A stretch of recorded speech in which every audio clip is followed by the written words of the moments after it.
ดอกไฟกับแยงหัวโอ้ดอกไฟก็ได้อันใดกับอันสมทรง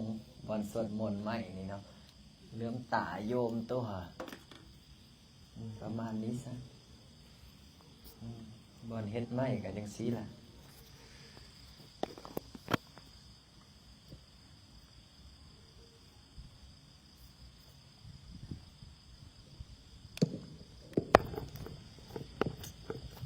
เท็ด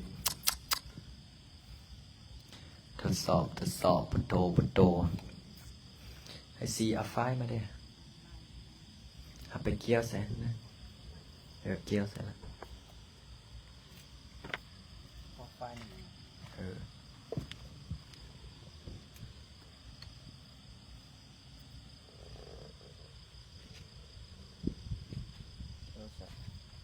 มานี่เลย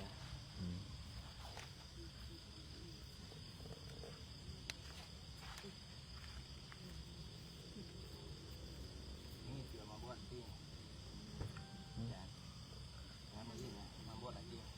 ก็บอกยังว่าถามมึงเด้อพ่อ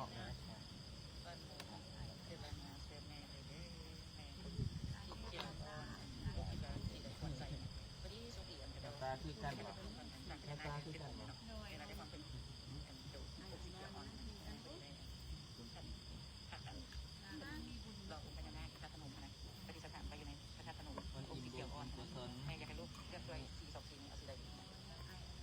สาธุเอาสีข้างบนสีเขียวข้างบนทั้งงามก่อนเลยนะสาธุยังไม่เอาสีเขียวข้างบนทั้งงามเลย ฟอคนหนึ่งคือฟอได้มา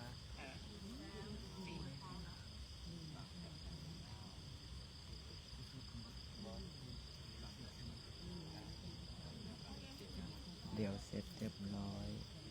จะโทรหาเด้อสาธุยังมาสวดมนต์เสร็จเรียบร้อยจะทักหา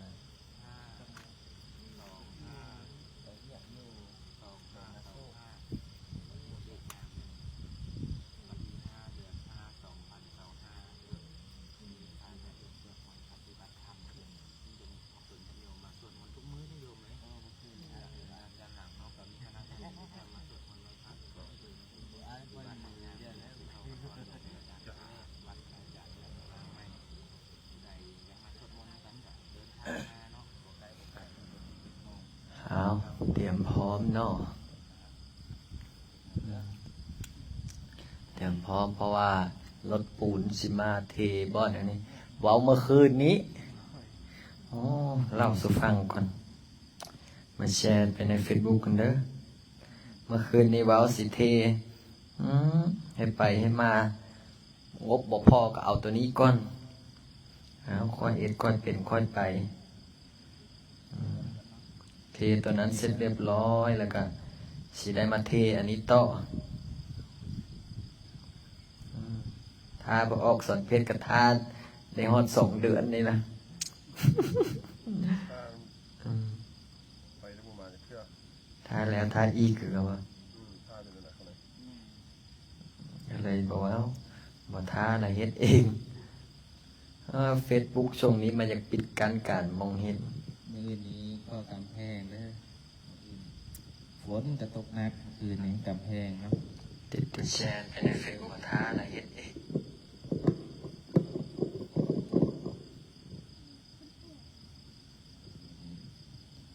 ผู้ใดเนาะเข้ามาสวดมนต์กันโมทนาบุญเด้อมื้อนี้พิเศษเด้มื้อนี้มื้อสำคัญเป็นอย่างที่ว่ามื้อสำคัญหาได้ยากเป็นมื้อที่หาได้ยากได้พอสมเพชรวันที่วันที่25 เดือน 5 2025อย่าบอกได้เมื่อวันจันทร์นี่ เป็นมื้อที่26ในวันจันทร์นี้ครับไปเฮ็ดบุญก็อีกประมาณ10 นาทีหรือ20 นาทีพอดีรถกันก็กำลังเข้ามาที่ในการท่าเดียวขอทักทายคณะสายบุญใน Facebook ก่อนโยมพี่พัฒนลินมา ผู้พันมหาโศกโยมวิโยมเวียงโยมบุญล้อมโยมมะลิสาโยมจากหนองบัวลำพูคณะสายบุญสายยติธรรมฟังจากใส่คอมเมนต์ในเด้อแล้วก็รัตนาสาธุสาธุชัยภูมิจากขอนแก่นสกลนครพอดีว่ามื้ออื่นพระอาจารย์ก็สิได้ไปทอดผ้าป่าน้อยอยู่วัดอะไรอย่างเนาะ วัดโพนสะอาด วัดพลสะอาดทางไปทางวัดพงพิงแต่พุ่นอยู่ในเมือง ไม่ใช่นี่พาไปใส่บ่มื้ออื่นนี่ไปร่วมน้ำกันเด้อ หรือผู้ใดอยู่ใกล้ก็ไปน้ำกันได้อาจารย์อยู่แถวนั้น สาธุสาธุบุญหลังจากที่เมื่อคืนนี้พระอาจารย์ว่าสิเทแต่เมื่อนี้ก็รถปูนมาโอ้รถปูนก็มาเลยเมื่อนี้นะเทเมื่อนี้สิเทนะเทเบื้องต้นก่อนเทเบื้องต้นก่อนแล้วก็พอได้งบพอได้หาปัจจุปัจจัยมากก็พอดีว่าสิเทปูนก็ประมาณ32คิวกับประมาณ60,000 บาทพอดี60,000 บาทนี่ถ้าคิดเป็นเงินกีบกับประมาณเท่าไหร่60,000 บาท30 ล้าน30 ปลายล้าน5 6 30ประมาณ3เท่าไหร่30โอ้ต้องเอา60,000 บาทตอนนี้มีโยมแม่สมจิตถวายมาพอดีแหละไม่ใช่39 ล้านป่ะนะตัว39 ล้านก็เฮ็ดฐานพระพุทธรูปเนาะเอาไว้ถ้าสวดมนต์เอาไว้ออกตนยันโยมเนาะเอาละเพื่อไปให้เป็นการเสียเวลายันรถมาเนาะแล้วก็สิเจ้าก็สิยากนอนแล้วเนาะเอามาได้ใดเฮา คุณและรักแปด ลัก8สมหวังทุกงานจะสูบ โรงงานยาสูบแม่นบ่บ่ไกลบ่ ไกลเตือ ไกลเตอะ ด้าน ปะแปะด้านพุ่นนะป้าโตพอดีสมกับความตั้งใจอยากมาเนาะบ่เป็นอย่างได้กินความเปียกห้องท้องอะเนาะโอ้ยเอาแล้วเรายังถวายปัจจัยอีก3 ล้านพุ่นได้นี่นะ3 ล้านเท่าไหร่3 ล้าน 5ได้เนาะ3 ล้าน 5บวกประมาณ4 ล้านตีซะ4 ล้านซะเนาะนี่สร้างวัดส่วนประจานอีก4 ล้านกีบพุ่นน่ะวันนี้พร้อมแล้วเนาะสวดมนต์แรงได้บัดนี้โอ้หนังสือก็อนุโมทนานำคณะใส่บุญไม่ใหญ่สมจิตเด้อ ปฏิหารสุดเป็นชีวิต เอา เกิดเป็นหน้าสวดมนต์แรงเด้อในพระแรงทั้งหมดนี้นะ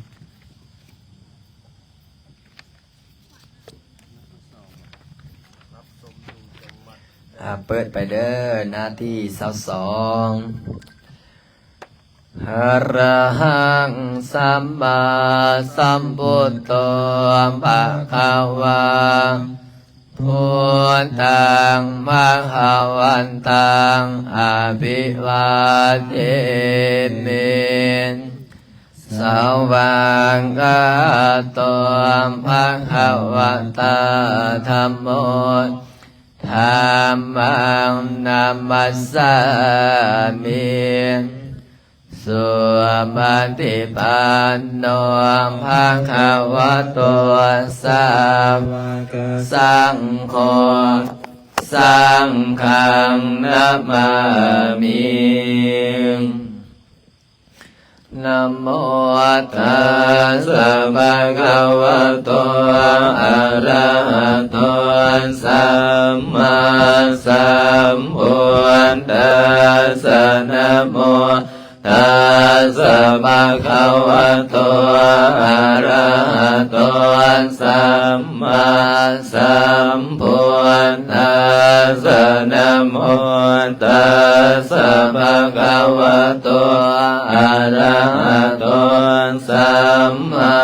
สัมพุทธัสสะพุทธัง งคัจฉามิธัมมังสรณังคัจฉามิสังฆังสรณังคัจฉามิตุติยามปิพุทธังสรณังคัจฉามิตุติยามปิธัมมังสรณังคัจฉามิตุติยามปิธัมมังสรณังคัจฉามิตุติยามปิสังฆังสรณังคัจฉามิตติยามปิพุทธังสรณังคัจฉามิตติยามปิธัมมังสรณังคัจฉามิตติยามปิสังฆังสรณังคัจฉามิปานาติปาตาเวรมณีสิกขาปะทังสมาธิยามิอาทินานาเวรมณีสิกขาปะทังสมาธิยามิอาเมสุมิสาจาราเวรมณีสิกขาปะทังสมาธิยามิอาเมสุมิสาจาราเวรมณีสิกขาปะทังสมาธิยามิโมสาวาทาเวรมณีสิกขาปะทังสมาธิยามิสุราเมรยมัสสะปะมาทฐานาเวรมณีสิกขาปะทังสมาธิยามิผู้ใดบ่ทันมีหนังสือครบหมดแล้วบ่แจกจ่ายหนังสือให้กัน เด้อจะได้สวยทุกคน แจกจ่ายหนังสือให้หมดเด้อโยมกำลังมาอีกอย่างกระดาษหนึ่งมากำลังเนาะเอาท่าจักน้อยหนังสือเด้อเบื้องต้นเขาได้ทำศีลไปแล้วให้ถือศีลอารัธนาศีลเรียบร้อยคือสัมปทานทุกมื้อเอาให้สัมปทานศีลไว้เนาะมันก็จะเป็นสิ่งที่ติดโตเฮาไปเฮาได้ประพฤติได้ปฏิบัติอย่างน้อยทรงระยะเวลาสั้นก็ถือว่าเป็นบุญบวาการอารัธนาศีลในการรักษานั้นถึงแม้เพียงการทูบเดียวอานิสงส์ก็เกิดมหาศาลเพราะเฮาบ่ได้ไปฆ่าสัตว์บ่ได้ไปรักทรัพย์บ่ได้เป็นดินสู้บ่ได้ไปตัวบ่ได้ไปยั่วผู้ใดและก็บ่ได้ไปดื่มเหล้าเมาสุราอยู่ไสเพียงแต่จุดธูปกันทูบเดียวก็เป็นอานิสงส์มหาศาล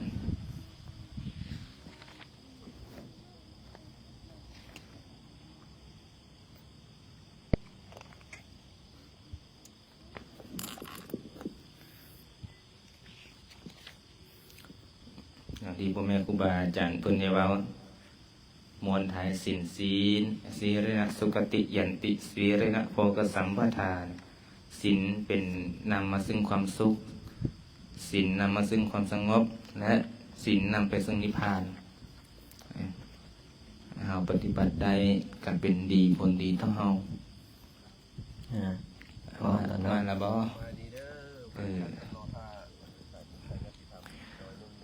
นะโมตัสสะภะคะวะโตอะระหะโตสัมมาสัมพุทธัสสะนะโมตัสสะภะคะวะโตอะระหะโตสัมมาสัมพุทธัสสะนะโมตัสสะภะคะวะโตอะระหะโตสัมมาสัมพุทธัสสะอังโฆปะนะภะคะวันตังเอวังกัลยาโนกิตติสัตโตอะภุคโตอิติปิโสภะคะวะอะระหังสัมมาสัมพุทโธวิชาจารณะสัมปันโนสุขโตโลกวิทู ปานุตโรปุริสธรรมสารติสัทธาเทวมโนสานังพุทโธภควาติปุณณวารหันตวรตังทิกุณาภิยุโตสุตาภิญาณกรุณาอิสมาคตโตโพเทสิโยสุสนตังกัมมรังวสุโรวันธามหังตมรนังศิรสาสิเนนังพุทโธโยสาภปานินังสารนังเขมมุตตมังปาณมานุสติทานังวันดามิตังสิเลนะหังพุทธัสสะสมิดาโสวะพุทโธเมสามิกิสโลพุทโธตัวกาสัคคาตาจะวิทาตาจะอิตาสเมพุทธัสสะหังนิยาเดมิสริรันชีวิตันจิดังวันดันโตหังจริสามิพุทธัสเสวสุโพธิตังนาทิเมสรนังอายังพุทโธเมสรนังวะลังเอเตนะสัจวัสเสนวัตตายังสัตุสัสสเนพุทธังเมวันธรรมาเนยยังปุญญังปสุตังอิทัสสัพเพปิอันตรายาเมมะหิสุงตัสสะเตสะสะกายนวาจานวเจตสวังพุทเทกุกัมมังปะกตมะยะยังพุทโธปฏิคันหันตุอาจายันตังอรันตเรสังอริตุงวะพุทเทสวากขาโตภะคะวะตาธัมโมสันติภิโกอาการิโกเอหิปัสสิโกโอปานายิโกปัจจตังเวริตาโพวิญโยหิติสวากขาตตังทิคุณโยขวาเสนะสยโยโยมาคาปะกะปริยติวิโมกขเพโทธัมโมกุโรกัปปตนาตถาทาริธาริวันธามหังตมหรังวรธรรมเมตังธัมโมโยสาภปานินังสารนังเขมมุตตมังทุติยานุสติทานังวันธามิตังสิเรนะหังธรรมัสสะสมิดาโสวะธัมโมเมสามิกิสโรธัมโมทุกขาสังฆาตาจะวิทาตาจะอิตาสเมธัมมัสสะหังนิยาเตมิสริรันชีวิตันจิดังวันดันโตหังจริสามิธัมมัสเสวสุธรรมตังนาทิเมสรนังอายังธัมโมเมสรนังวะลังเอเตนะสัจวัสเสนวัตตายังสัตุสัสสะเนธัมมังเมวันธรรมาเนยยังปุญญังปสุตังอิทัสสัพเพปิอันตรายาเมมะหิสุงตัสสะเตสะสังกายนวาจานวเจตสวังธัมเมกุกัมมังปะกตัมมะยะยังธัมโมปฏิคันนันตุอาจายันตังกาลันตเรสังอริตุงอะธัมเมสุปฏิปันโนภะคะวะโตสาวกสังโฆ โหชุปฏิปันโนภะคะวะโตสาวกสังโฆยายาปฏิปันโนภะคะวะโตสาวกสังโฆสามีจิปฏิปันโนภะคะวะโตสาวกสังโฆยาทิทังจัตตาริปุริสยุคานิอัตตปุริสบุคลาเอสะภะคะวะโตสาวกสังโฆอาหุนายโยปาหุนายโยทักขินายโยอัญชลิกาลนิโยอนุตตลังปุญญาเขตังโลกัสสติสันธัมมโชชุปฏิปฏิคุณาภิยุโตโยธาปิโรอริยบุคคลสังฆเสโทศีลาภิธรรมปวาราสยกายจิตโตวันดามหังตมริยานาคานังสุสุทังสังโฆโยสาภปานินังสารนังเขมมุตตมังตติยานุสติทานังวันดามิตังสิเลนะหังสังอาสาสมิดาโสวะสังโฆเมสามิกิสโรสังโฆดวงคาสกาตาจะวิดาตาจะอิตัสเมสังอาสังนิยาเทมิสริรันชีวิตันจิทังวันทันโตหังจริสามิสังฆาโสปฏิปันนตังนาติเมสรนังอายังสังโฆเมสรนังวะลังเอเตนะสัจวะเสนวัตถายังสาธุสาสเน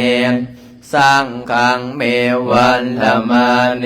นะยังปุญญังปัสสุตังอิทาสัพเพปิอันตรายาเมมาเอสุขัสสเตสัสสังกายนวาจานวาเจตสวาสังเอกุกัมมังวะกตังมายายังสังโฆปฏิฆานันตุอาจายันตังการันตเรสังหริตุงวะสังเขเปิดไปหน้าที่39เปิดไปหน้าที่39เด้อชาระตัมโมมิชารังอนัตติโตหาวมีความแก่เป็นธรรมดาจะร่วงพ้นความแก่ไปได้พายาธิธรรมโมมิพายาทิงอนัตติโต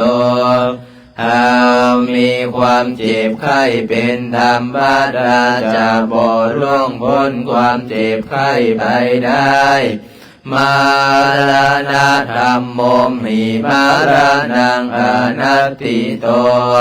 หาวมีความตายเป็นธรรมดาจะบ่ร่วงพ้นความตายไปได้สัพเพหิเมหิเยหิมานาเปหินานาภาโววินาภาโวเฮาจะต้องพัดพรากจากของรักของชอบใจทั้งหลายกามสโกหิเฮามีกรรมเป็นของตนกามทายาโดเฮามีกรรมเป็นมรดกกามโยนิเฮามีกรรมเป็นแดนเกิดกามพันธุเฮามีกรรมเป็นเผ่าพันธุ์กามปาริสารโนเฮามีกรรมเป็นที่พึ่งอาศัยยังกรรมังกาลิสามิเฮาทำกรรมอันใดไว้กัลยาณังวาปะปะกังวากรรมดีก็ตามกรรมชั่วก็ตาม ตาสัทายาโทภวิสามิเราจะต้องเป็นผู้รับผลของกรรมนั้นๆอาวินหัมปัจจเวคิตาพังเราทั้งหลายต้องพิจารณาเนืองอย่างนี้เลยสัมปจิสามินาสังสีโมพรหมาจมาเทวาสัพเพยคาปะรายันติพรหมาจมาเทวาอภิลาภาภวันตุเมมหาปุญโญมหาราโภภวันตุเมมิเตมโหติพุทธามะอุณโมพุทธายาวิลาทายโยวิลาโคนายังวิลาหิงสาวิลาทาสีวิลาทาสาวิราอิติโยพุทธัสสะมานิมามาพุทธัสสะสวะโหมสัมปติชามิเพ่งเพ่งวามาหาเลเลสัมปติสามินาสังสีโมพรหมาจมหาเทวาสัพเพยกาปะรายันติพรหมาจมหาเทวาอภิลาภาภวันตุเมมหาปุญโญมหาราโภภวันตุเมมิเทพาโหติพุทธามะอุณโมพุทธายาวิลันทายโยวิลาโคนายังวิลาหิงสาวิลาทาสีวิลาทาสาวิลาอิติโยพุทธัสสะมานิมามาพุทธัสสะสวะโหมสัมปติสามิเพ่งเพ่งภามาหาเรือสัมปติสามินาสังสีโมพรหมาจมหาเทวาสัพเพยคาปะรายันติพรหมาจมหาเทวาอภิลาภาภวันตุเมมหาปุญโญมหาราโภภวันตุเมมิเตปะโหติพุทธามะอุณโมพุทธายาวิลันทายโยวิลาโคนายังวิลาหิงสาวิลาทาสีวิลาทาสาวิลาอิริโยพุทธัสสะมานิมามาพุทธัสสะสวะโหมสัมปติสามิเพ่งเพ่งมามาเรือสัมปติสามินาสังสีโมพรหมาจมหาเทวาสัพเพยคาปะรายันติพรหมาจมหาเทวาอภิลาภาภวันตุเมมหาปุญโญมหาราโภภวันตุเมมิเตภะโหติพุทธามะอุณโมพุทธายาวิลันนายังวิลาหิงสาวิลาทาสีวิลาทาสาวิลาอิริโยพุทธัสสะมานิมามาพุทธัสสะสวะโหมสัมปติสามิเพ่งเพ่งภาภาหาเรือสัมปติสามินาสังสีโมพรหมาจมหาเทวาสัพเพยคาปะรายันติพรหมาจมหาเทวาอภิลาภาภวันตุเมมหาปุญโญมหาราโภภวันตุเมมิเตมโหติพุทธามะอุณโมพุทธายาวิลาทายโยวิลาโคนายังวิลาหิงสาวิลาทาสีวิลาทาสาวิลาอิติโยพุทธัสสะมานิมามาพุทธัสสะสวะโหมสัมปติสามิเพ่งเพ่งภามาหาเรือสัมปติสามินาสังสีโมพรหมาจมหาเทวาสัพเพยคาปะรายันติพรหมาจมหาเทวาอภิลาภาภวันตุเมมหาปุญโญมหาราโภภวันตุเมมิเตภะโหติพุทธามะอุณโมพุทธายาวิลาทายโยวิลาโคนายังวิลาหิงสาวิลาทาสีวิลาทาสาวิลาอิติโยพุทธัสสะมานิมามาพุทธัสสะสวะโหมสัมปติสามิเพ่งเพ่งภาภาเรื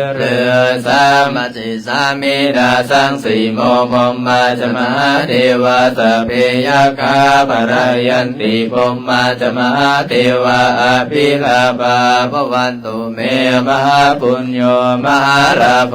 ภวันตุเมมิเตภะโหติพุทธามะอุณโมพุทธายาวิลันทายโยวิ ลโกนายังวิราหิงสาวิลาทาเสวิลาทาสาวิลาอิติโยอัมปุราสมานิมามาปุราสสวะโหมสัมปติสามีเพ่งเพ่งมามาหาหาเรือเรือสัมปติสามีนาสังสีโมปมมาธมหาเทวาสัพเพยคาปลายันติปมมาธมหาเทวาอภิลาภาภวันตุเมมหาปุญโญมหาลาภภวันตุเมมิเตมะโหติพุทธามะอุนะโมพุทธายะวิลาทะโยวิลโคนายังวิลาหิงสังสีวิลาทาสาวิลาอิริโยปุราสมานิมามาปุราสสวะโหมสามปฏิสามีเพ่งเพ่งพาพาหาหาเลือเลือสามปฏิสามีนาสังสีโมปมมาจมหาเทวาสัพเพยคาปรายันติปมมาจมหาเทวาอภิลาภาภวันตุเมมหาปุญโญมหาราโภภวันตุเมมิเตปะหูวันติพุทธามะอุนะโมพุทธายะวิลันตโยวิลโคนายังวิลาหิงสาวิลาทาสีวิลาทาสาวิลาอิติโยปุราสมานิมามาพุทธาสสวะโหมสัมปติสามีเพ่งเพ่งพาพาหาเลือเลือสัมปติสามีนาสังสีโมพมมาจมหาเทวาสัพเพยคาปรายันติปมมาจมหาเทวาอภิลาภาภวันตุเมมหาปุญโญมหาลาโภภวันตุเมมิเตมะโหติพุทธามะอุนะโมพุทธายะวิลาทะโยวิลโคนายังวิลาหิงสาวิลาทาสีวิลาทาสาวิลาอิทิโยปุราสมานิมามาปุราสสวะโหมสัมปติสามีเพ่งเพ่งพาพาหาหาเลือเรือสัมปติสามีนาสังสีโมปมมาจมหาเทวาสัพเพยคาปรายันติปมมาจมหาเทวาอภิลาภาภวันตุเมมหาปุญโญมหาลาโภภวันตุเมมิเตปะหุวันติพุทธามะอุนะโมพุทธายะวิลันทะโยวิลโคนายังวิลาหิงสาวิลาทาสีวิลาทาสาวิลาอิทิโย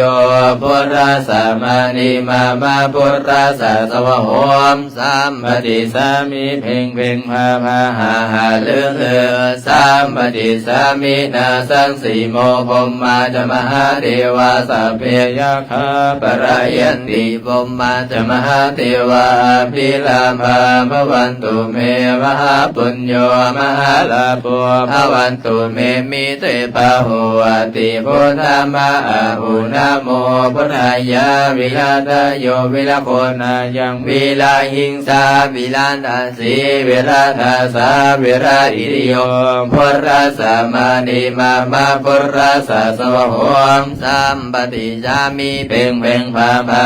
หาเรือเรือสัมปติสามีนาสังสีโมปมมาจมหาเทวาสัพเพยคาปรายันติปมมาจมหาเทวาอภิลาภาภวันตุเมมหาปุญโญมหาราโภภวันตุเมมิเตปะโหติพุทธามะอุนะโมปุรายะวิลาทะโยวิรโคนายังวิลาหิงสาวิลาทาสีวิลาทาสาวิลาอิทิโยปุณฑัสสะมานิมามาปุณฑัสสะสวะโหมสัมปติสามีเพ่งเพ่งพาพาหาหาเลือเรือสัมปติสามีนาสังสีโมปมมาจมหา สัพเพยคาปรายันติภมมาจมหาเทวาอภิลาภาภวันตุเมมหาปุญโญมหาลาภภวันตุเมมิเตปะโหติพุทธามะอุนะโมปรายาวิลาทโยวิลโคนายังวิลาอิงสาวิลาทาสีวิลาทาสาวิลาอิทิโยปุรัสสะมานิมามาปุรัสสะสวะโหมสัม ปฏิสามิเพ่งเพ่งพาพา เลือเลือสามปฏิสามินาสังสีโมพมมาจมหาเทวาสัพเพยัคขาปะรายันติพมมาจมหาเทวาอภิลาภาภวันตุเมมหาปุญโญมหาราโภภวันตุเมมิเตบาโหอาติพุทธามะอุนะโมพุทธายาวิลันตายโยวิลโคนายังวิลาหิงสาวิลาทัสสีวิลาทัสสะวิลาอิติโยพุทธัสสะมานิมามาพุทธัสสะสวะโหนสามปฏิสามิเพ่งเพ่งพาพาเลือเลือสามปฏิสามินาสังสีโมปมมาจมหาเทวาสัพเพยัคขาปะรายันติปมมาจมหาเทวาอภิลาภาภวันตุเมมหาบุญโยมหาราโภภวันตุเมมิเตปะโหอาติพุทธามะอุนะโมพุทธายาวิลันตายโยวิลโคนายังวิลาอิงสาวิลาทัสสีวิลาทัสสะวิลาอิติโย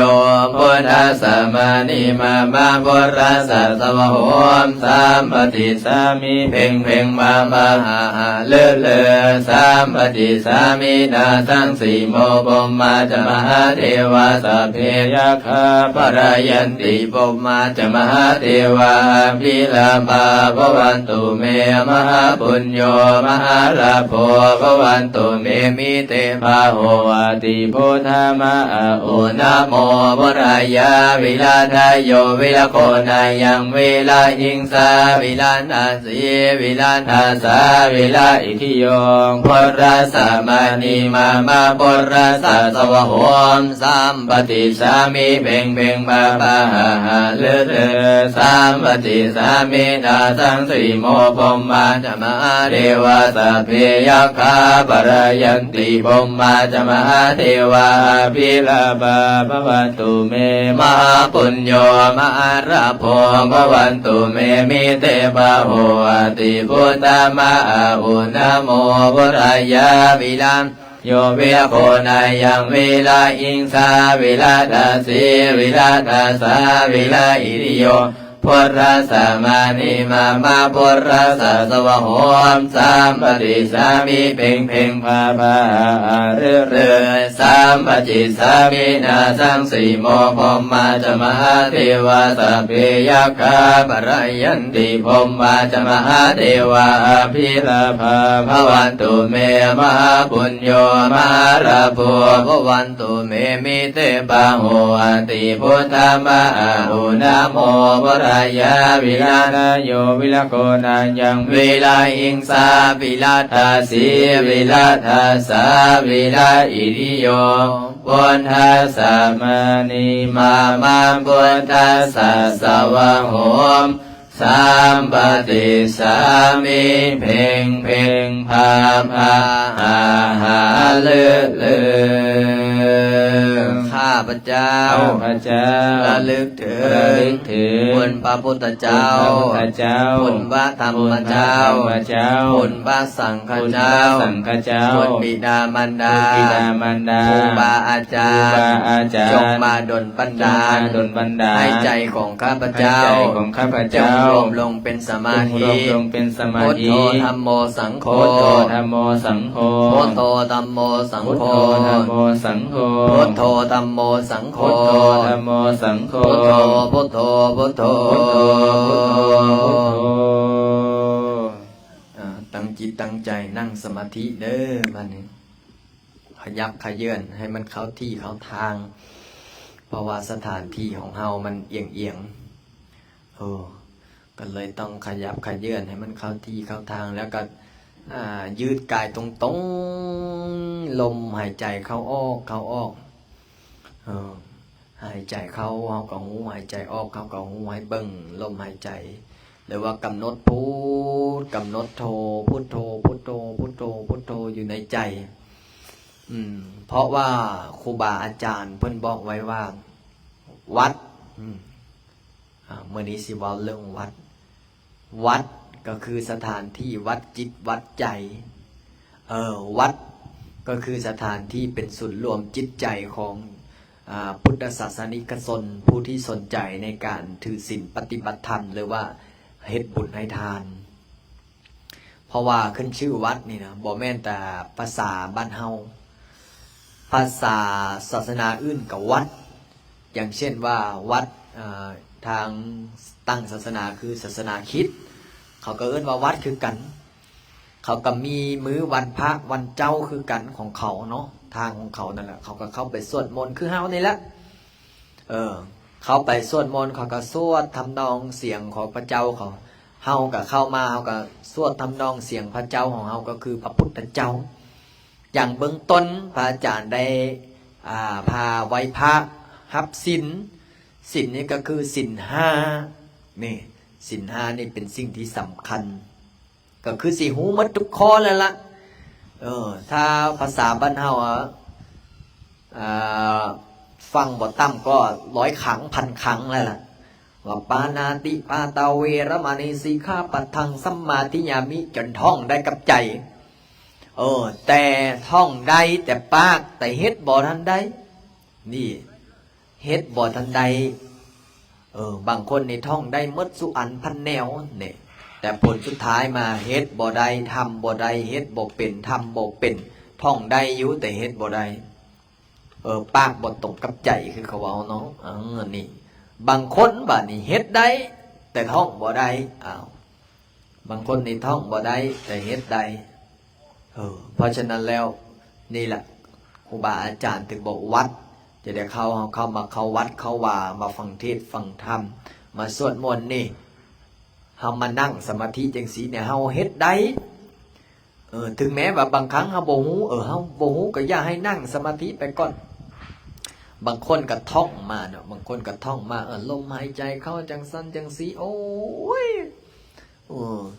เพราะว่าอย่างได้ตำราในพระไตรปิฎกเพิ่นเขียนไว้ลมหายใจเข้าหายใจออกยาวฮู้หรือว่าอารมณ์ที่มันเกิดขึ้นที่มันเป็นปฐมฌานทุติยฌานตติยฌานหรือว่าจะเดินตามมรรคองค์8สัมมาทิฏฐิสัมมาอาชีวะก็ว่ากันไปจนฮอดสัมมาสติสัมมาสมาธิมันถ้าผู้ใดเฮ็ดได้ตามนะก็โหสุดยอดเป็นโสดาบันอนาคามีเสกกิทาคามีหรือว่าจนถึงอรหันต์แต่ก็น้อยนักที่เฮ็ดได้แต่ก็มีเพราะว่าอย่างเพราะว่าสายประพฤติสายปฏิบัติอย่างยุทธไทยก็คือหลวงพ่อหลวงปู่มั่นนี่สายหลวงปู่มั่นหรือว่าทางยุลาวเฮาก็คือครูบาอาจารย์นี่แหละอย่างที่มีชีวิตอยู่คู่มือนี้ที่ยังครูบาอาจารย์ที่ยอมรับก็คือหลวงปู่สุวรรณคำแล้วว่าครูบาอาจารย์ที่สายประพฤติปฏิบัติอย่างอาจารย์สมเพชคนก็ฮู้จักหลายคนก็นับหน้าตื่นตาหลายแล้วก็ว่าถึงอาจารย์สมเพชสาธุบารมีเพิ่นบารมีเพิ่นเมื่อก่อนเพิ่นมาที่นี่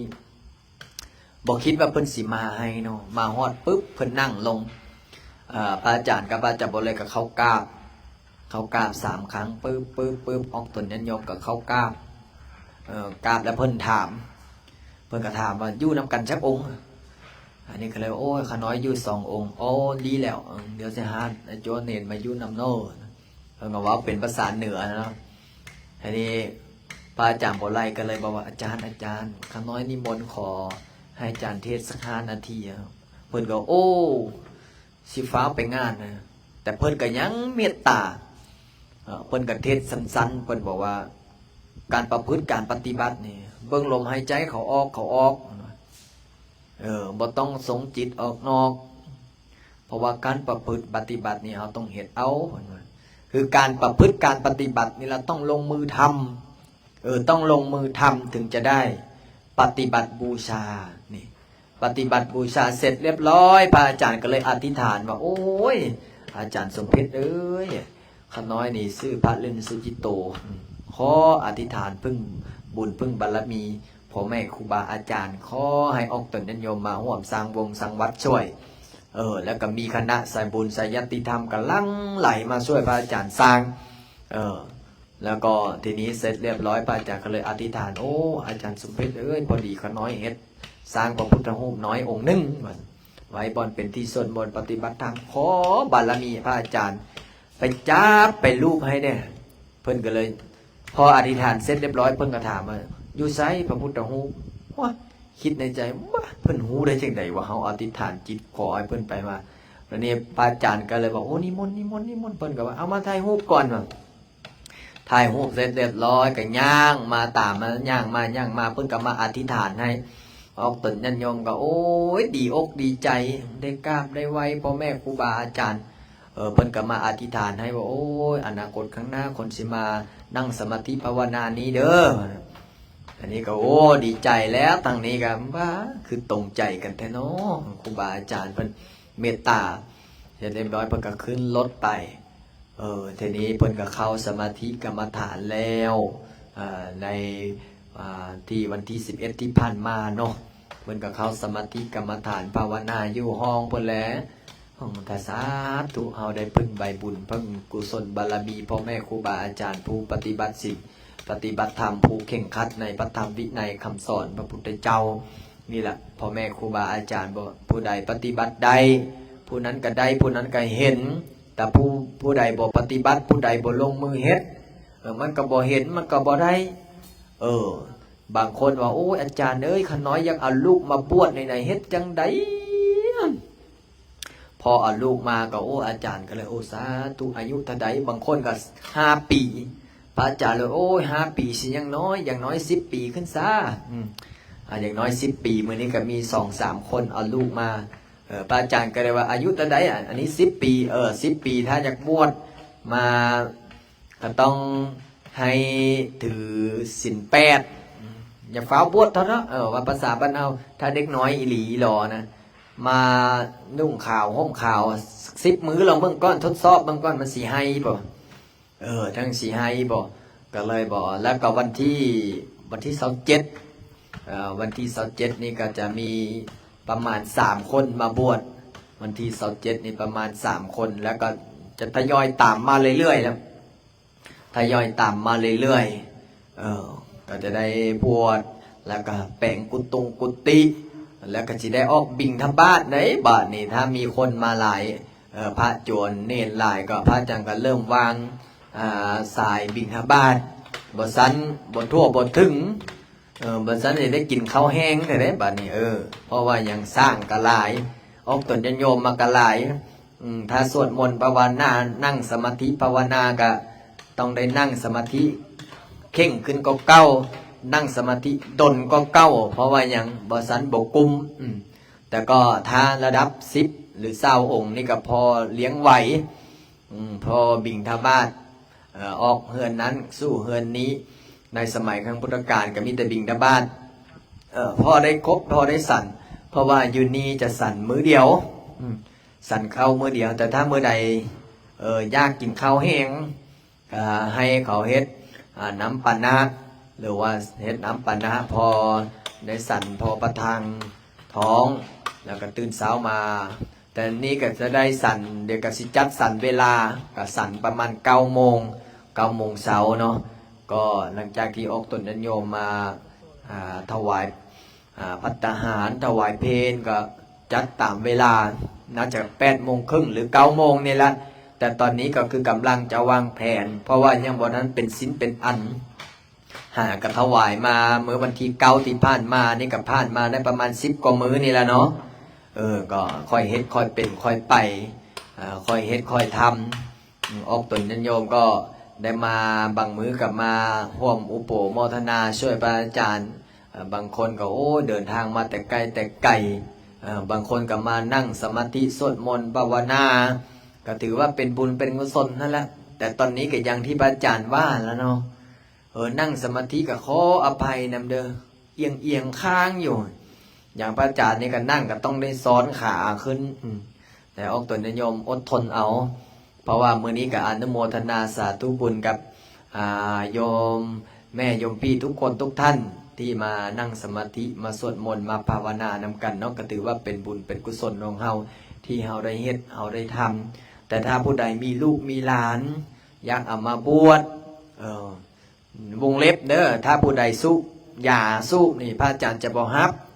ผู้ใดสูบยาจะบ่รับเพราะว่าหยังเพราะว่าพระอาจารย์แพ้ควันยาสูบน่าจะเป็น คนสูบยาแต่ถ้าสูบอยู่ข้างนอกเนี่ยแล้วเข้ามาวัดนี่ให้เลิกผู้ใดกินเหล้าก็ต้องให้เลิกผู้ใดเสพสิ่งเสพติดก็ให้เลิกข้าวแรงก็บ่ได้กินเอาว่าง่ายๆคือบ่ให้สูบยาบ่ให้สูบยาสูบเข้ามาบวชแล้วอยู่ที่วัดพระอาจารย์บ่ให้กินเหล้านี่ผิดศีลแห้งเด้ข้อศีลข้อห้าสิ่งเสพติดเองห้ามยุงเอาง่ายๆคือรักษาศีล5ให้ได้รักษาศีล5ให้ได้แล้วก็ศีล10ศีล227ก็ค่อยพิจารณาไปทีหลังเพื่อหาได้บวชได้ข้อวัดข้อปฏิบัติแต่ถ้าผู้ใดตั้งใจเฮียนอีหลีเอาหล่อสิส่งเฮียนให้จนจบเพราะว่าพระอาจารย์ถ้าเอามาบวชหลายๆองค์ก็สิส่งเฮียนโรงเรียนที่ประจันก็สิได้ซื้อรถตู้ไว้คันหนึงถ้ามันหลายองค์เนาะซื้อรถตู้คันหนึงไปฮับไปส่งให้ออกตนญาติโยมได้ภูมิอกภูมิใจบอกว่าสถานที่นี้มีออกตนญาติโยมมาใส่บ้านมาทำบุญให้พระสงฆ์สามเณรย่างบิณฑบาตเป็นสายไปเป็นต่ออ่อนซ่อนอันนี้ก็คือในอนาคตก็จะวางแผนไปในนั้นจั่วไอเนนผู้ใดที่อยากจะมาบวชให้ตั้งจิตตั้งใจตั้งจิตตั้งใจบวชประพฤติศีลปฏิบัติธรรมแต่ถ้าผู้ใดอยากจะมาบวช3 มื้อ 7 มื้อก็ค่อยว่ากันเนาะตอนนี้ก็กำลังจะซ่อมแซมกุฏิเพราะว่ากุฏิอย่างอื่นบ่เว้าดอกของคณะกุฏิพระอาจารย์กับพวกขึ้นจนเว้าขออภัยจุมาค้าพวกกับบอกกาคานะมันยันบาปก็เลยว่าปล่อยให้เป็นธรรมชาติซะก็เลยเอาน้ำมันมาใส่มันกระบอกขึ้นละส่งนี่แต่ก็เอาเถิดเนาะออกตนญาติโยมเนาะค่อยเฮ็ดค่อยเป็นค่อยไปอย่างที่ออกตนญาติโยมได้มาสวดมนต์นั่งสมาธิภาวนานี่แหละก็ได้เห็นแต่ละมื้อก็มีการเปลี่ยนแปลงแต่ละมื้อก็มีการเปลี่ยนแปลงเฮ็ดไปช่วงยามฝนก็คือสิได้สวดมนต์อยู่ที่ศาลาถ้าศาลาเฮาเฮ็ดเพราะว่าดีว่ามีพ่อบุญแม่กล้าเพิ่นเฮ็ดศาลาใหญ่ๆไว้แล้วสามารถนั่งได้เป็นพันคนมานั่งสมาธิสวดมนต์ก็พัดลอกพัดลมมีครบดอกไฟห้องนอกห้องน้ำมีครบยังขาดอย่างเดียวตอนนี้ก็คือผู้มาปฏิบัติศีลปฏิบัติธรรมก็ลำดับต่อไปพระอาจารย์ก็สิให้งดติการใช้เสียงหน่อยนึงเนาะให้เฮาสังรวมจิตสังรวมใจสังรวมกายให้กำหนดลมหายใจเข้าออก1 นาทีเด้อ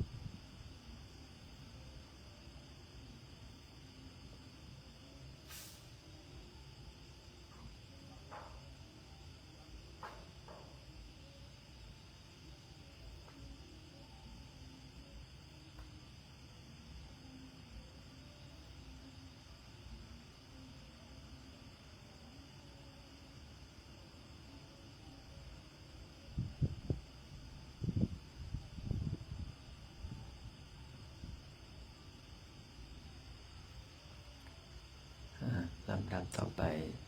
ยกมือขึ้นแผ่เมตตาพร้อมกันเด้อสัพเพสัตตาสัทธาโหนตุอาเวลาสุขเสวิโนขอให้สัตว์ทั้งหลายจงเป็นผู้บ่มีเวรต่อกันและกันจงเป็นผู้ดำรงชีพอยู่เป็นสุขทุกเมื่อเถิดกาตังบุญยังปรังไมหังสัพเพภาคีภวันตุเตขอให้สัตว์ทั้งสิ้นนั้นจงเป็นผู้มีส่วนได้เสวยผลบุญอันที่ข้าพเจ้าได้บำเพ็ญแล้วนั้นเถิดอรหังสัมมาสัมพุทโธ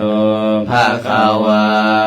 พุทธังภะคะวันตังอภิวาเทมิ สวากขาโตภะคะวะตาธัมโมธัมมังนามัสสามิสุปฏิปันโนภะคะวะโตสาวกสังโฆสังฆังนามามิสาธุคุณพระพุทธเจ้าคุณพระธรรมเจ้าคนพระสังฆเจ้าคุณงามความดีบารมีสิ่งศักดิ์สิทธิ์ทั้งหลายพ่อปู่แม่ย่าเทพไตรเทวา16สันฟ้า15สันดินพยาอินทร์พยาพรหมพยายมมาลาดดาวจตุโลกบาลทั้ง4เจ้าที่เจ้าทานจะอารักษ์รักษาที่อยู่ในเขตสถานที่นี้แหละข้าพเจ้าและคณะสายบุญสายญาติธรรมญาติโยมทั้งหลายได้สวดมนต์ถือศีลปฏิบัติธรรมนั่งสมาธิภาวนาขอแผ่เมตตาให้กับสรรพสัตว์ทั้งหลายเจ้ากรรมนายเวรสัมภเวสีผีเร่ร่อนหรือว่าสิ่งศักดิ์สิทธิ์ที่สิงสถิตอยู่ในนี้แหละพร้อมกับพ่อปู่แม่ย่าจงบันดลบันดาลเปิดโชคเปิดลาภเปิดวาสนาเปิดบารมีเปิดดวงชะตาเศรษฐีเปิดดวงการเงินการงานขอให้ออกตนญาติโยมมีความสุขความเจริญสุขกายสบายใจมีโชคมีลาภมีสุขภาพแข็งแรงหายเจ็บหายจนให้มีเงินเหลือกินเหลือใช้เหลือไว้สร้างบุญบารมีคนที่ต้องการขายที่ขายทางก็ขอให้สำเร็จสมหวังกายะวาจาจิตตังอะหังวันตานางกาธิบดีองค์ดำแสนสิริจันดานกราชวิสุทธิเทวาปูเชมิเมตตัญจะมหาราโปปิโยนาคะกันตาปริตังให้เขาสมหวังสมปรารถนาขอให้สำเร็จทุกคนทุกท่านด้วยเถิดสาธุอ้าวให้สำเร็จที่ค่อยเว้าท่านี่คือเว้าท่ารถปูนนะบ่มาซะเถอะอีก5 นาทีฮอดโอ้ยแสนสิกระสวดเอา30จบซะก็เนาะท่ารถปูนท่าแล้วท่าอีกอย่างนี้เอาคักหมดนี่เอา5 นาทีแท้ไหนเอาโอ้จักคันมาเหมือนนี่4 คันมาทีเดียวนะปะโถเอา32 คิววันนี้เอาให้โชคดีร่ำรวยได้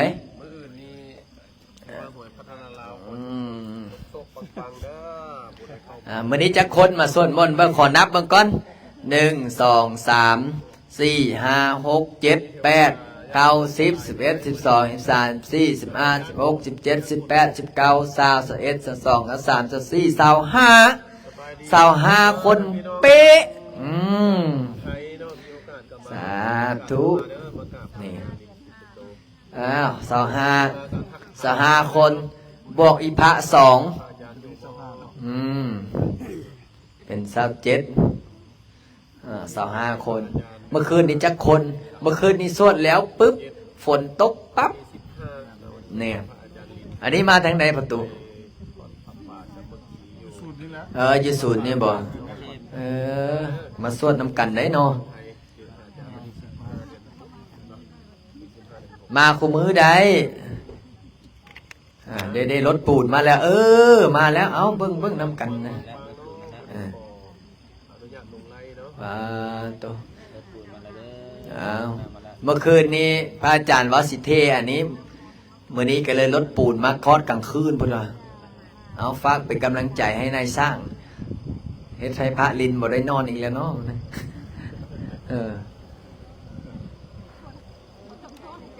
แม่นเอากินเฟอร์ต่อสิเจ้าเอาปรมัตถ์เด้อผู้ใดไอ้ปานะเด้อตอนนี้ขอปิดเสียงกันหน่อยนะเดี๋ยวเฮาต่อเนาะเก็บไม้เนี่ยเด้อเก็บไม้เนี่ยเก็บตู้เนี่ยเด้อเดี๋ยวปูนทุกไอ้ฟองนี่ล่ะเจริญพรเด้อออกตนนิยมเดี๋ยวพระอาจารย์สิพาเบิ่งบรรยากาศเขาเทปูนต่อเนาะเบิ่งทางให้เขาได้เฮ้ยเบิ่งทางเบิ่งสายไฟเด้อเอา ผู้ใดอยากเบิ้งต่อฝากกดหนึ่งมาเด้อออกตนนิยมเด้อนะโยมพ่อโยมแม่โยมพี่ท่านใดอยากเบิ้งต่ออยากฟังต่อฝากกดไลค์กดแชร์ให้พระอาจารย์ในเด้อ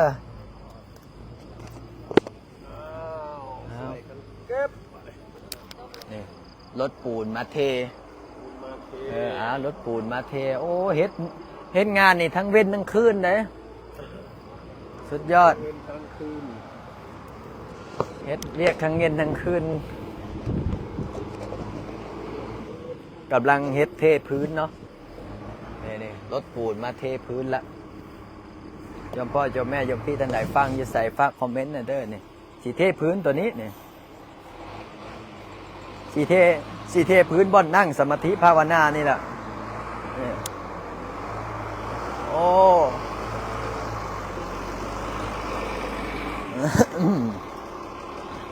เอาเป็นกำลังใจให้นายสร้างเด้อ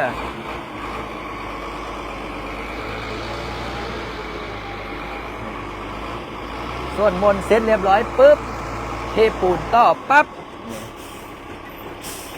เอาบุญเอากุศลมาฟ้างน้ำกันโอ้ยต่ำเด้อเอาเป็นกำลังใจให้กันและกันเด้อโยมพ่อโยมแม่โยมพี่ท่านใดอยากเป็นเจ้าภาพช่วยพระอาจารย์ก็สามารถเป็นได้เด้อตุ๊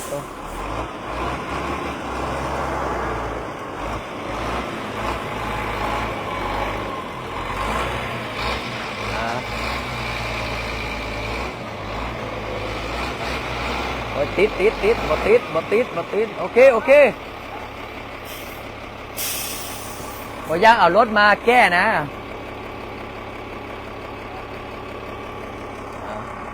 ฝากเป็นกำลังใจกลับเลยว่ามันไง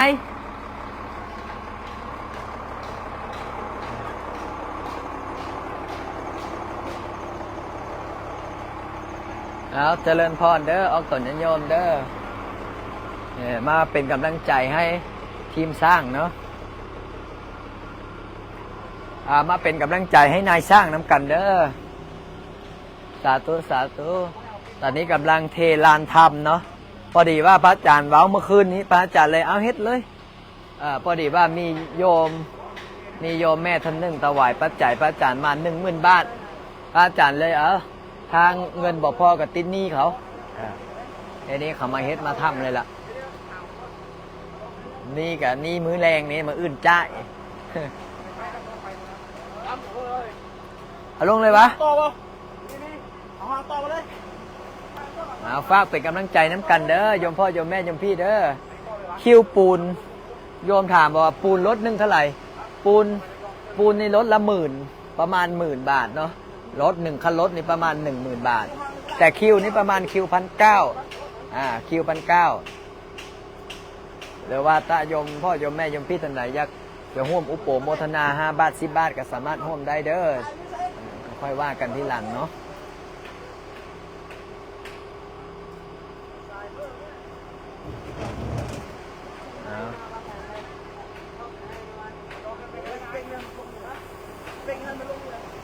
เป็นกำลังใจให้นายสร้างเนาะไปค่อยเด้อให้เด้อ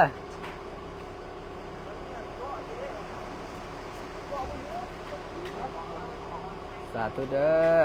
เอาตนโยมพ่อโยมแม่โยมพี่ฟังอยู่ทั้งใดฝากคอมเมนต์บอกพระอาจารย์เลยเด้อเป็นกำลังใจให้นายสร้างเนาะส่งกำลังใจทางนี้ก็เฮ็ดของพระอาจารย์นี่เฮ็ดเวียกนี่เฮ็ดทั้งเว้นทั้งคืนได้กลางคืนก็เฮ็ดกลางเย็นก็เฮ็ดหัวค่ำก็เฮ็ดนี่ทีมงานโอ้สุดยอดเลยนี่ทีมงานคุดปุปะนี่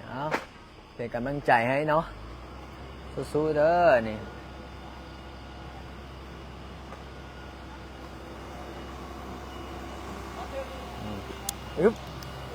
นี่สาธุอนุโมทนาบุญเด้อ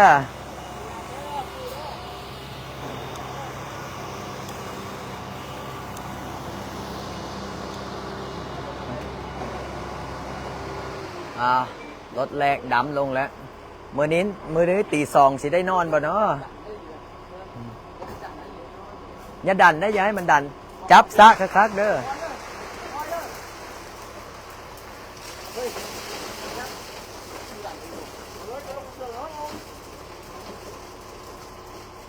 เป็นกำลังใจให้สาธุสาธุโอ้โหสาธุสร้างสถานที่ไว้นั่งสมาธิสวดมนต์ภาวนา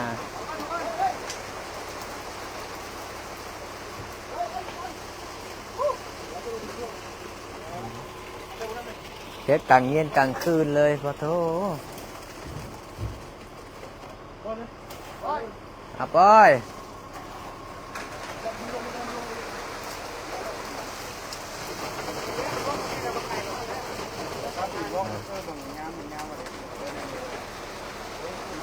ในสร้างก็เฮ็ดหมดสุดยอดเลย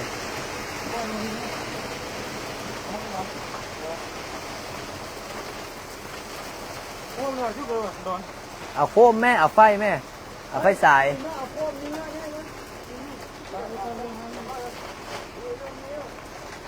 สู้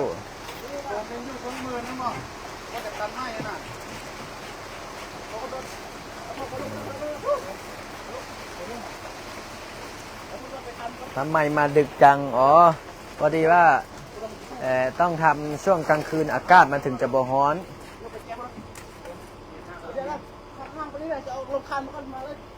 นี่ออกต้นนิยมเนาะจะเห็นได้เอาฟังอยู่ใส่ฝากคอมเมนต์หน่อยเด้อ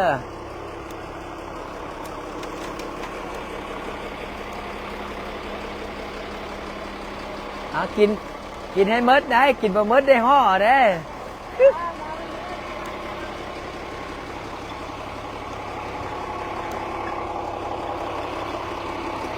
โยมพ่อโยมแม่โยมพี่ท่านใดอยากจะฮับเป็นเจ้าภาพปูนก็สามารถฮับเป็นเจ้าภาพน้ำกันได้เด้อสาธุสาธุตามกำลังทรัพย์กำลังศรัทธาหรือว่าถ้ามีกำลังทรัพย์เนาะผู้ใดอยากจะฮับเป็นเจ้าภาพปูนมื้อนี้สาธุไอ้ใด1 คันรถกันยังใครสาธุสาธุขอให้มีเจ้าภาพ1 คันรถเด้อมื้อนี้จะได้มีแห่งเฮ็ดมีแห่งทำสาธุสาธุเจ้าภาพรถละเท่าไหร่เจ้าภาพรถประมาณ10,000 กว่าบาทเนาะสาธุสาธุฝากเป็นกำลังใจน้ำกันเด้อออกตนนิยมเด้อสาธุสาธุเดี๋ยวอธิษฐานนะขอให้มีเจ้าภาพเจ้าสถานสัก1 คันรถเนาะสาธุจากหลายที่หลายแห่งตอนนี้ก็กำลังเฮ็ดกำลังทำเฮ็ดทั้งเวนทั้งคืนได้บุญได้กุศลเต็มที่เนาะเทปูนกลางคืนเลยได้ตอนนี้นะสาธุสาธุเด้ออนุโมทนาเบิ้งน้ำกันนี่แหละหลายคนที่มาหาพระอาจารย์ว่าอาจารย์คือเฮ็ดแล้วไวแท้บอกแล้วไวยังได้เฮ็ดทั้งเวนทั้งคืนเนาะกลางค่ำบ่ได้ยืนกลางคืนบ่ได้นอนเนี่ยเบิ่งนำกันเด้อเป็นกำลังใจให้นายช่างญาติธรรมญาติโยมฟังอยู่ใส่ฝากคอมเมนต์เด้อ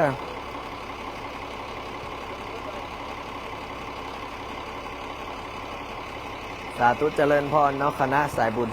สายญาติธรรมรับชมจากแขวงอุดมไซฟังรับชมอยู่ใส่ฝากคอมเมนต์เด้อตอนนี้ก็9 โมงเลยเนาะ9 โมงกลางคืนแล้วนายช่างก็ยังเฮ็ดยังทำสาธุสาธุ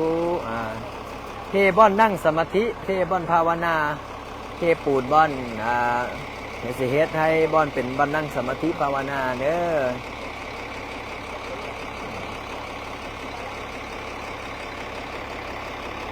ออกตัวนั้นโยมพ่อโยมแม่โยมพี่ฟังอยู่ใส่ฝากคอมเมนต์บอกพระอาจารย์เด้อ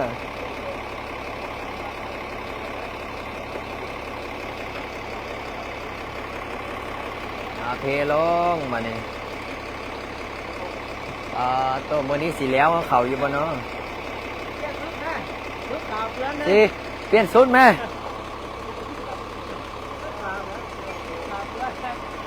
ไปเปลี่ยนชุดมาซ้อยกันนะเห็นแล้วไว้แกโซแกเสื้อโซลายอ่ะ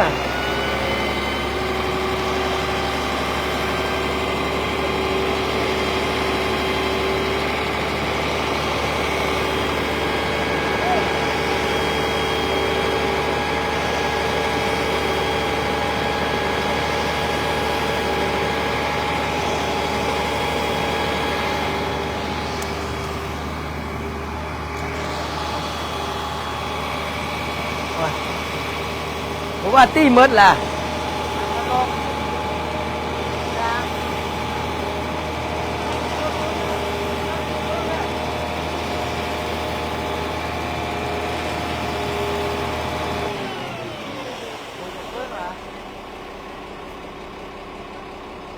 เนี่ย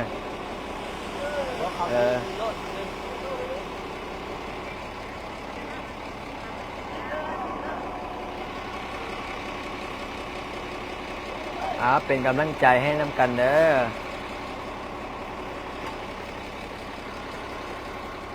เป็นกำลังใจให้นายสร้างคอย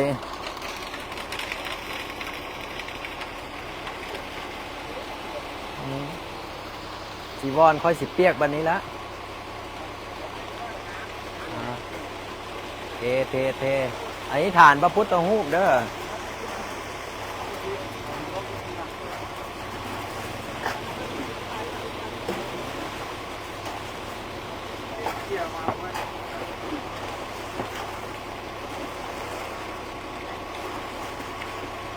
สาธุเอาฝากเป็นกำลังใจให้นายสร้างของพระอาจารย์เนาะ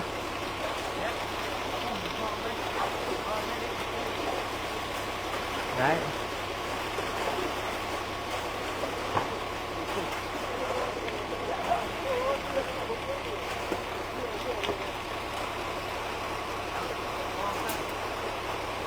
อันนี้ไอเพชรเนาะ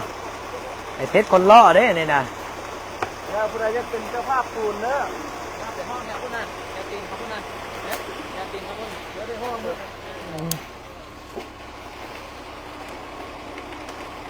โอ้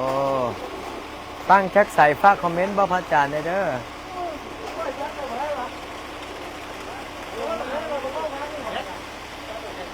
ดีใจกับพระอาจารย์ฝนไม่ตก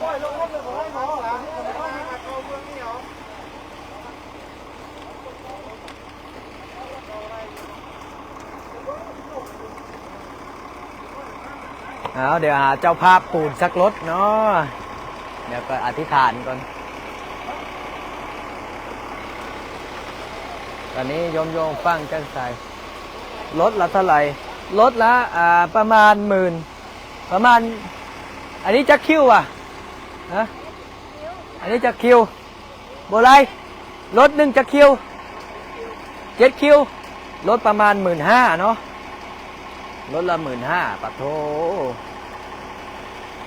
สาธุอธิษฐานอธิษฐานดีๆให้มีเจ้าภาพเจ้าศรัทธา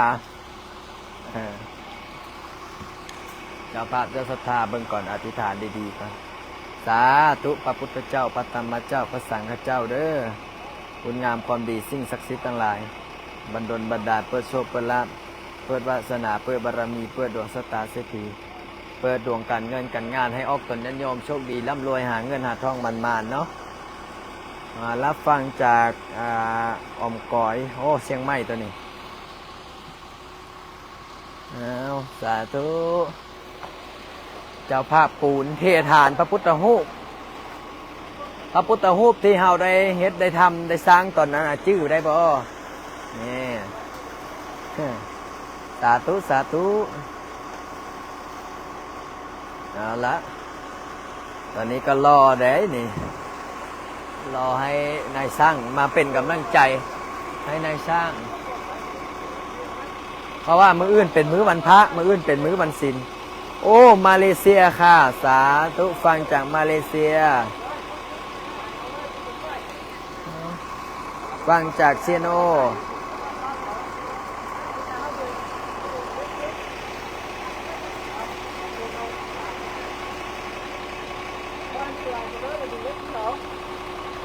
สู้ๆเด้อเป็นกำลังใจให้ทุกคนเด้อ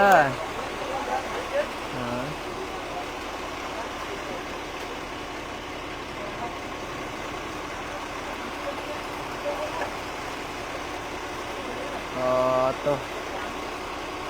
อยากช่วยสาธุช่วยเป็นกำลังใจให้เนาะลงลงโตคักคณะเขาเทนะ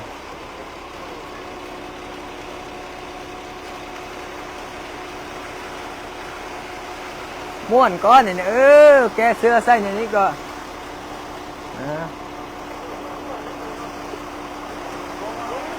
รถละประมาณกี่ล้านกี่ประมาณ7-8 ล้านเนาะประมาณ8 ล้านยีบต่อรถเนาะเทปูนบอกบ่ไร8 ล้านกีบต่อรถวะอะไรของกี้มาพูดป่าแล้ว8 ล้านบาทประมาณ8 ล้านเนาะโตคักขนาดบูมค่าคณะเนาะบอลไหนเนาะรถหนึ่งเท่าไหร่วะ8 ล้าน6 แสน8 ล้าน 6 แสนกีบ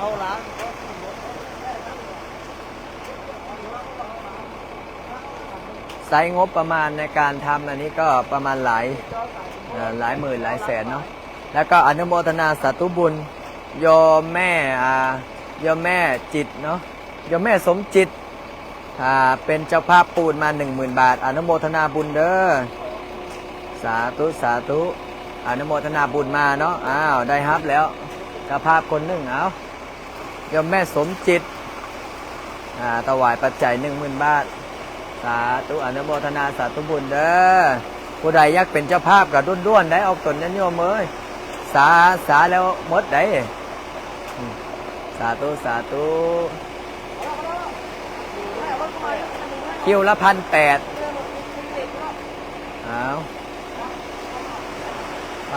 โตปูนลงจอกเลยฟังจากกรุงเทพสาธุหมดแล้วบ่โอ้บ่หมดง่ายๆเด้อดูน่ะเทลงไป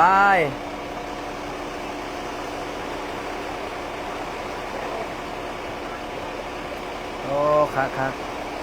สาธุโยมแม่สำรองบอกว่าขอร่วม500เดี๋ยวโอนพรุ่งนี้สาธุลงให้หมดเลยนะครับการนมัสการฟังจาก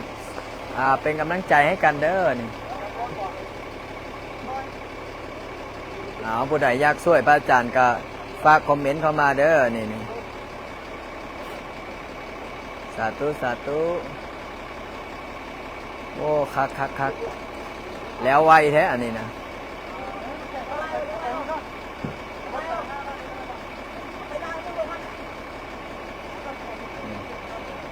ถอยแล้วถอยขยับที่2แล้ว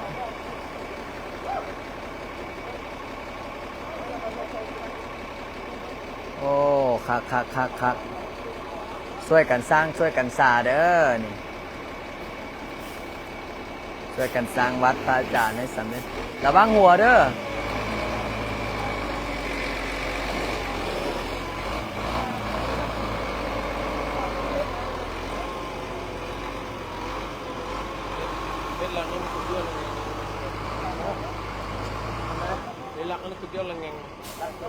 นี่แปลงรักอันนี้นะตอนนั้นถอยได้เลยเบิ้งชี้ทางให้เขาด้วย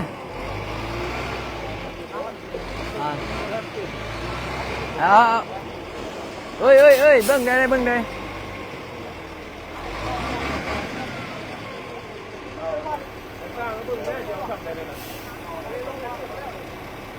เทลงเลยบนลายนั่นแหละ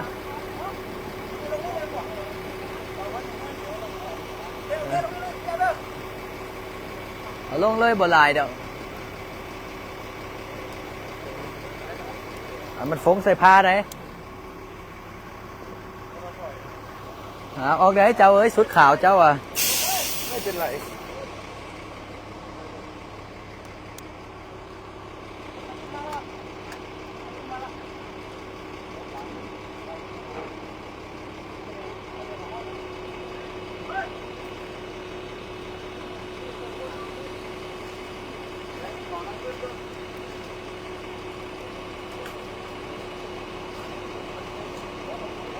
เจริญพรเด้อ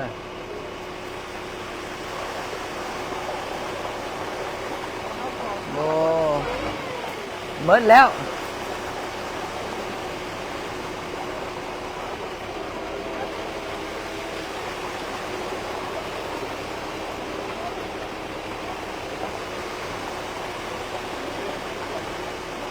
โอ้คักซัดเริ่มจวดโอ้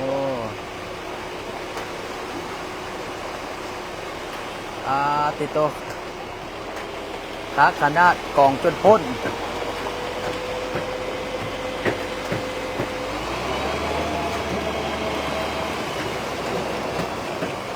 สาธุโยมแม่เนียมเนาะแม่ออกเนียมสาธุขอถวายปัจจัย2,500,000 กิจสาธุเด้อโยมแม่เด้อให้สุขภาพแข็งแรงให้สุขดีร่ำรวยเด้อให้ประสบผลสำเร็จในสิ่งที่โยมแม่ขอเด้อสาธุเอามาแล้วเจ้าภาพนึงมาแล้วสาธุเนี่ย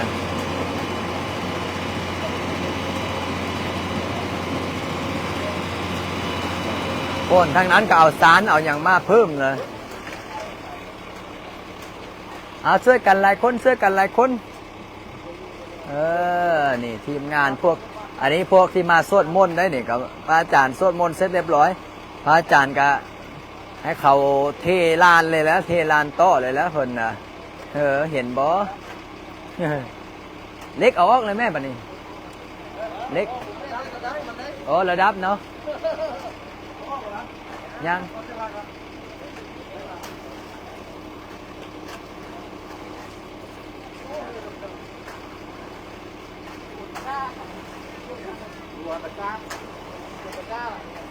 สาธุเด้ออนุโมทนาบุญกับทุกคนทุกท่านเด้ออาระบัดนี้พระอาจารย์เกษตรเรียกพระอาจารย์เด้อเอาไปเส้นเบิ่งเนาะทั้งหมดจะคัน4 คัน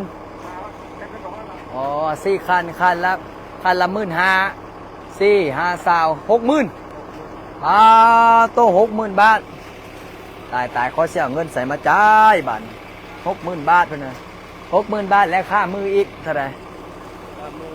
60,000เป็น120,000เปิดติโตพุทโธธัมโมสังโฆก็สิสวดบทใดเนาะจะได้มีเงินมาเฮ็ดอันนี้บัดนี้ฮะ120,000เด้อ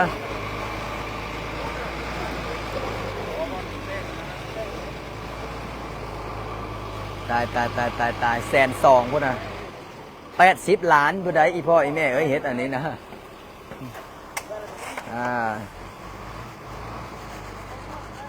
สาธุเป็นกำลังใจให้นายช่างสาธุเด้อก็เสียได้สั่งเอาละพระอาจารย์ขออนุญาตปิดไลฟ์แค่นี้ก็เด้อพระอาจารย์สิเฮ็ดเวียกต่อโยมพ่อโยมแม่โยมพี่ท่านใดอยากจะฮับเป็นเจ้าภาพเจ้าศรัทธาร่วมนำพระอาจารย์ก็สามารถฮับเป็นเจ้าภาพเจ้าศรัทธาได้เด้อก็ตามกำลังทรัพย์กำลังศรัทธาทักมาใน Facebook ก็ได้เนาะตอนนี้พระอาจารย์ขอเฮ็ดเวียกก่อนเด้อบัดนี้เด้อสาธุเฮงๆปังๆโชคดีร่ำรวยเอาคันแน่เลยโอ้ซาวไปเส้นหน้าซาวเส้นโอ้คัก